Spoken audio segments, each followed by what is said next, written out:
Australian cricket had a pretty successful period through the 90s and early 2000s. How did it happen? That's what we're talking about on Hoggs Vlog.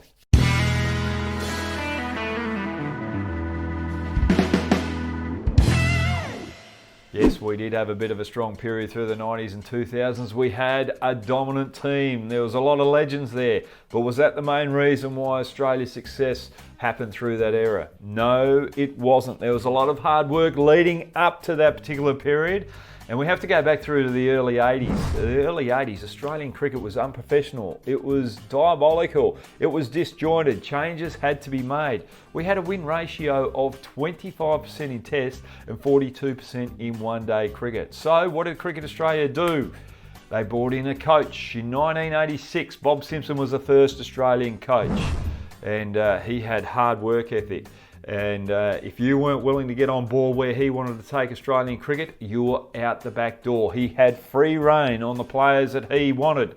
And he knew that Australian cricketers had pretty good skill with batting and reasonable skill with bowling, but they weren't disciplined. So he brought that to the fore.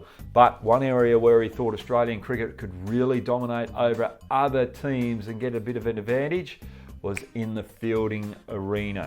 So there was times where he was on tour and he'd pull players out of the hotel room, walk across to the park where everyone's having a bit of a relaxed time, and just put a few players through some fielding drills.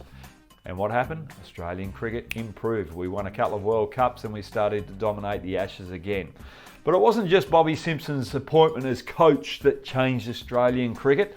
It was also the Cricket Academy that came to the fore in 1987. So Rod Marsh was the head coach of this particular organisation, and I tell you, he was a hard taskmaster.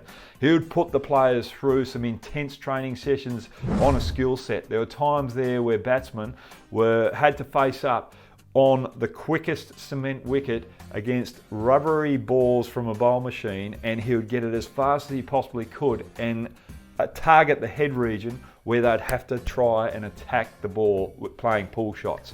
And a lot of players had a bit of fear there, but by the end of it, those batsmen were ready-made Shield cricketers or first-class cricketers. Not only that, the amateur aspect of cricket started to turn to more of a professional aspect because of this academy. Fitness standards had to increase. They became more athletic, the cricketers. And there were times there where discipline improved as well. And there were some hard sessions where players weren't expecting certain sessions, where they'd be woken up in the morning and taken for beach runs down on the South Australian beaches. So the boys were put through the paces. And what happened? We started to have better depth in our first class cricket. And there were times there where state cricket was a lot tougher than some of the international contests that the players were playing. And and you just saw it.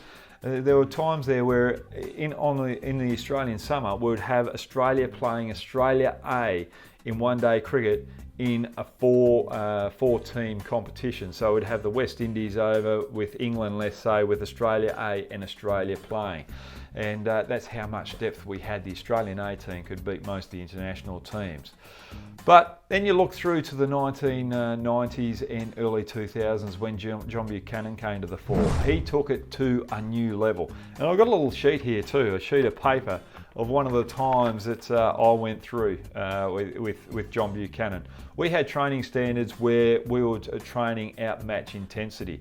There were times where we just walked away from the training centre of match intensity and worked on some skills, but once we got that skill back to its sharpest best, we're back to match intensity.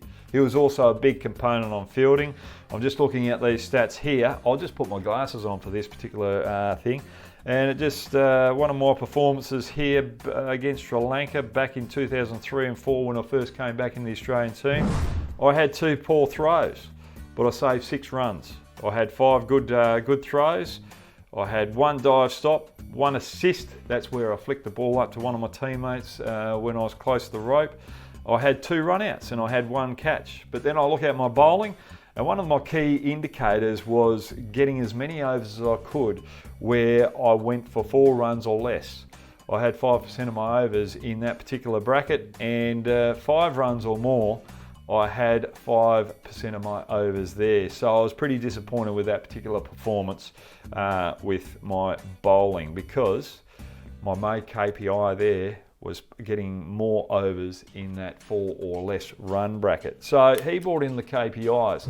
So basically, if you look back at it with Australian cricket, it was just simply, we had a different attitude towards our cricket. We had better training ethic, better work ethic, we trained harder, and what Bob Simpson brought into Australian cricket, and it was thrown through the players in the Cricket Academy, team comes first.